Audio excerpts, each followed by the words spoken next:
Hello friends, അസ്സലാമു അലൈക്കും. ഇന്ന് ഞാനിവിടെ ഉണ്ടാക്കാനായിട്ട് പോകുന്നത് ഒരു സിമ്പിളായിട്ടുള്ള ഒരു കടലക്കറിയാണ്. വളരെ എളുപ്പമാണ് ഉണ്ടാക്കാനായിട്ട്. ചപ്പാത്തിയുടെ കൂടെയും പുട്ടിൻ്റെ കൂടെ ഒക്കെ കഴിക്കാൻ പറ്റുന്ന നല്ല ടേസ്റ്റുള്ളൊരു കറിയാണ്. അപ്പോൾ എല്ലാവരും വീട്ടിൽ ട്രൈ ചെയ്ത് നോക്കണം.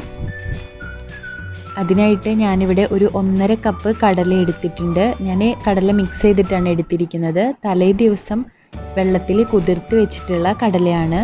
അതിൽ ഒരു 1.5 കപ്പ് കടലയ്ക്ക് ഞാനിവിടെ ഒരു 3 കപ്പ് വെള്ളം ഒഴിച്ച് ആവശ്യത്തിന് ഉപ്പും ചേർത്തിട്ട് വേവിക്കാനായിട്ട് വെച്ചിട്ടുണ്ട്.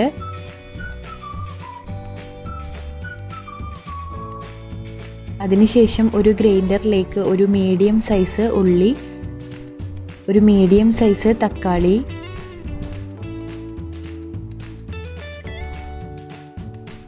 ഒരു ചെറിയ പീസ് ഇഞ്ചി, വെളുത്തുള്ളി എന്നിവ ചേർത്ത് നന്നായിട്ട് അരച്ചെടുക്കുകയാണ്.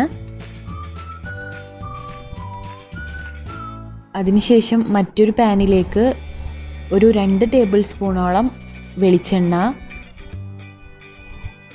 ജീരകം, ഏലക്കായ, പട്ട, ഗ്രാമ്പൂ എന്നിവ ചേർത്ത് നന്നായിട്ടൊന്ന് ചൂടാക്കിയെടുക്കുക.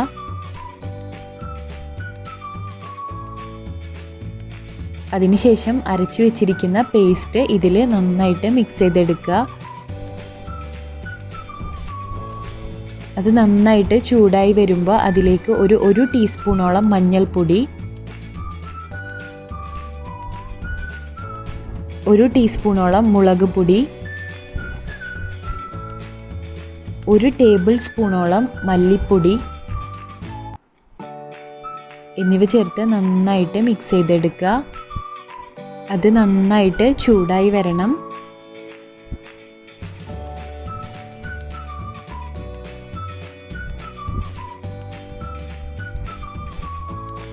അതിനുശേഷം അതിലേക്ക് ആവശ്യത്തിന് ഉപ്പ് ചേർത്ത് കൊടുക്കാം.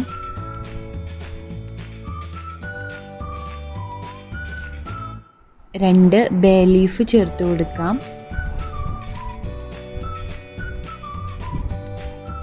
അത് ചൂടായി വരുമ്പോൾ അതിലേക്ക് കടല വേവിച്ചിട്ടുള്ള അതിൻ്റെ വെള്ളം കുറച്ച് ചേർത്ത് മിക്സ് ചെയ്തെടുക്കാം. അത് നന്നായിട്ട് തിളച്ചു വരണം. നന്നായിട്ട് തിളച്ചതിന് ശേഷം നമുക്കതിലേക്ക് വേവിച്ച് വെച്ചിരിക്കുന്ന കടല ചേർത്ത് കൊടുക്കാം.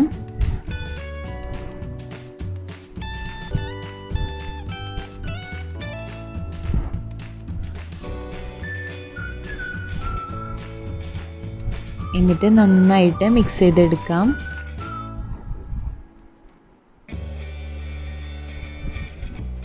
നന്നായിട്ട് തിളച്ച് ചെറുതായിട്ടൊന്ന് വറ്റി വരുമ്പോൾ നമുക്ക് ഫ്ലെയിം ഓഫ് ചെയ്യാം.